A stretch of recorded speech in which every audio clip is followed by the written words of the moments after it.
Ton കണക്കിന് ഭാരമുള്ള ഈ എയർക്രാഫ്റ്റുകൾ എങ്ങനെയാണ് ഇത്രയും ഈസി ആയിട്ട് പറക്കുന്നത്? ഏറ്റവും ചെറിയ സെസ്ന വിമാനം മുതൽ നമ്മൾ യാത്ര ചെയ്യുന്ന എയർ ബസ്സുകൾ പ്രവർത്തിക്കുന്നത് ഒരേ ടെക്നിക്സിലൂടെയാണോ? ഇന്ന് നമ്മൾ യാത്ര ചെയ്യാൻ പോകുന്നത് എയർക്രാഫ്റ്റുകളുടെ സാങ്കേതിക ലോകത്തേക്കാണ്. Welcome to Kerala flight academy. She always knew the sky was calling her. From the warmth of golden shores to the cockpit above the clouds, every dream she carried became a wing she flew with. At Kerala Flight Academy,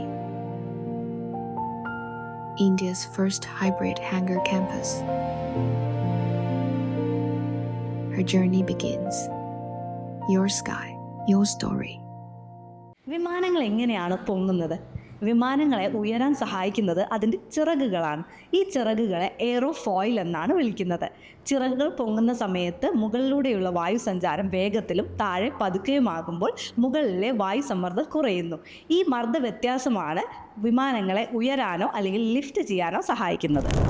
ലോകമെമ്പാടുമുള്ള pilot ട്രെയിനുകളുടെ ഏറ്റവും പ്രിയപ്പെട്ട വിമാനമാണ് Cessna 172. ഇതൊരു piston engine വിമാനമാണ്. നിങ്ങളുടെ കാറിലുള്ളതുപോലെ പിസ്റ്റണുകൾ പ്രവർത്തിച്ചാണ് ഇതിൻ്റെ propeller കറങ്ങുന്നത്. ഇതിനെ സിംഗിൾ എഞ്ചിൻ ഹൈ വിങ് വിമാനം എന്ന് വിളിക്കുന്നു. ഇതിന് മുൻപിൽ ഒരു ഫാനുണ്ട്, അഥവാ പ്രൊപ്പല്ലർ. ഇത് വായുവിനെ പുറകോട്ട് തള്ളുമ്പോൾ വിമാനം മുൻപോട്ട് നീങ്ങുന്നു. ഇതിൻ്റെ കൺട്രോൾസ് വളരെ സിമ്പിളാണ്. അതുകൊണ്ട് തന്നെ പൈലറ്റ് ട്രെയിനിങ്ങിന് ഈ വിമാനങ്ങൾ ഉപയോഗിക്കുന്നു. നമ്മൾ യാത്ര ചെയ്യുന്ന വലിയ വിമാനങ്ങൾക്ക് പിസ്റ്റൺ എൻജിൻസ് അല്ല, പകരം ജെറ്റ് എൻജിൻസ് അല്ലെങ്കിൽ ടർബോ ഫാൻസ് ആണ് ഉള്ളത്. ഇത് വായുവിനെ അകത്തേക്ക് വലിച്ച് കംപ്രസ് ചെയ്ത് ഇന്ധനം ചേർത്ത് കത്തിച്ച് വേഗത്തിൽ പുറത്തേക്ക് തള്ളുന്നു. ഇങ്ങനെയാണ് ജെറ്റ് വിമാനങ്ങൾ പറക്കുന്നത്. ആകാശത്ത് വിമാനങ്ങൾ എങ്ങനെയാണ് ഇടത്തോട്ടും വലത്തോട്ടും തിരിയുന്നത്? ഇതിന് പ്രധാനമായും 3 ഭാഗങ്ങളുണ്ട്. ആദ്യത്തേത് എയിലറോൺസ്. ചിറകിലെ ഈ ഭാഗങ്ങൾ വിമാനത്തെ ചരിയാൻ സഹായിക്കുന്നു. Second one elevators. വാലിലെ ഈ ഭാഗം വിമാനത്തെ മുകളിലേക്കും താഴേക്കും നയിക്കുന്നു. മൂന്നാമത്തേത് റഡർ.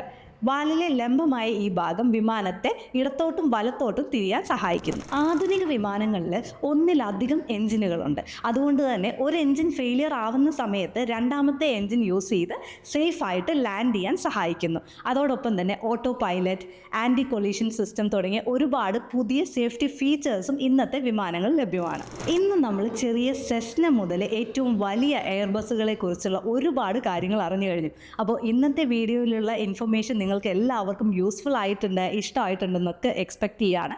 അതിനോടൊപ്പം തന്നെ നിങ്ങൾക്ക് ഇനിയും ഇതിൽ എന്തെങ്കിലും ഡൗട്ട്സ് ഉണ്ടെങ്കിൽ അതൊക്കെ വീഡിയോയുടെ താഴെയായിട്ട് കമൻറ്റ് ചെയ്യാം. നമ്മൾ വീണ്ടും മറ്റൊരു ഇൻഫോർമേറ്റീവ് വീഡിയോ ആയിട്ട് കാണും. അതുവരേക്കും ബൈ.